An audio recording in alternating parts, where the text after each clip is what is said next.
The purpose of religion is to forge an ontological link between God, who is immaterial and infinite and largely incomprehensible, and creation, which is finite, which is mutable, and so forth.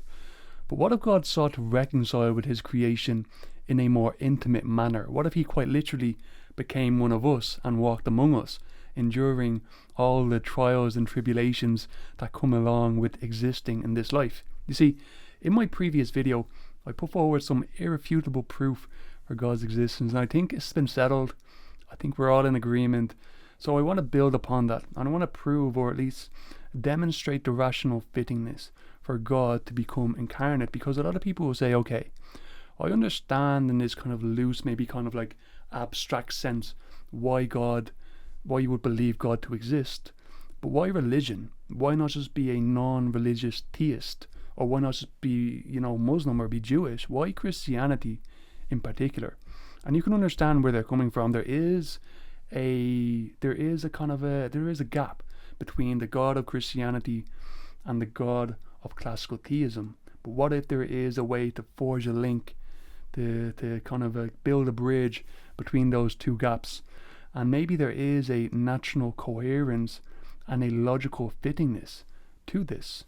It will be helpful to begin by re-establishing what God is. God is pure actuality, meaning he has no potency. He is eternal, he is immaterial, he is continuously sustaining everything in existence at every moment in time. And with the snap of a metaphorical finger, everything in existence could cease to exist if he willed it. But God is also perfectly good. Now, what is goodness and badness? A lot of people these days suppose that goodness and badness are merely expressions of subjective preferences. But it's not difficult to show that this isn't the case. You can consider a triangle. So you've got three straight sides and angles that add up to around 180 degrees. But there are triangles that fail to live up to this standard.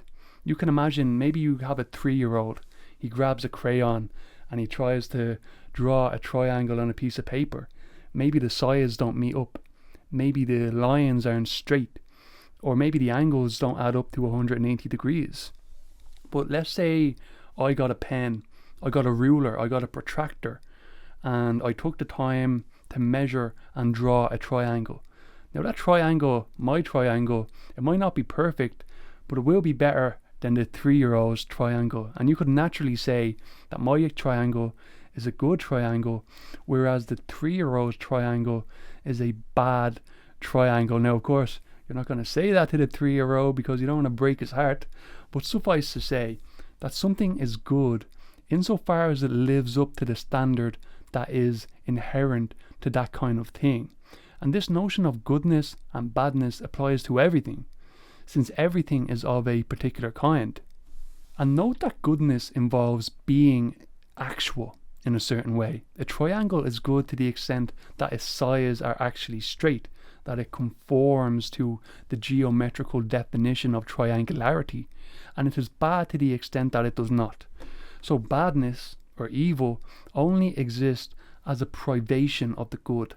Badness is not a thing in itself. It is derivative. It is the absence of some feature. So it is good to be actual in some way, and it is bad to fail to actualize potential. And since God is pure actuality with no potentiality, then we have to ascribe perfect goodness to God. And so to summarize, actuality belongs to goodness, and unrealized potentiality belongs to badness. Therefore, God, being pure actuality, has the absence of any kind of badness or evil. Another thing we have to establish is that goodness is something that is self-communicative. It is something that is self-diffusive. In other words, it is inherently active and it produces something of its own likeness. So if God is perfectly good by virtue of being pure actuality, then the creation of the world would necessarily be an outpouring of his own goodness as an object of his love.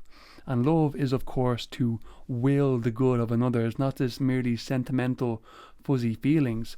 And God has so much goodness and love within him that he can't help but to outpour that goodness so that other people can share in it. And this is why creation exists. This is why you and I exist right now. And this principle of self-diffusiveness in that nature of goodness is seen in our own daily experience. If you take an artist, for example, an artist has the skill to produce wonderful works of art that provokes awe and reverence.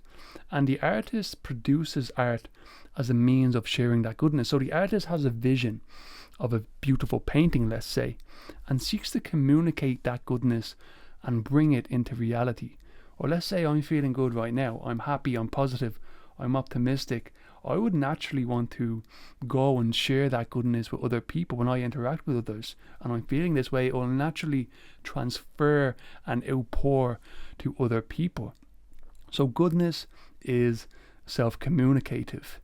Now, St. Thomas Aquinas has this excellent quote where he says that it belongs to the essence of the highest good to communicate itself in the most noble manner, or the most fitting manner.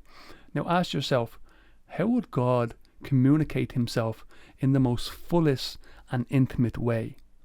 If God desires that the whole of creation be united with him in its most intimate way, what better way to achieve that than by bringing humanity and divinity together, united in one divine person, so that God-man is really the omega point for which the entire cosmos was created for all eternity. The God-man Jesus Christ is really, he represents the ultimate bridge, that ultimate link between humanity and divinity. And it is through this God-man, through the institution that he established, the Catholic Church, that we can encounter the divine, that humanity can have that intimate encounter with the divine, and ultimately in the afterlife share in his divine essence and be deified.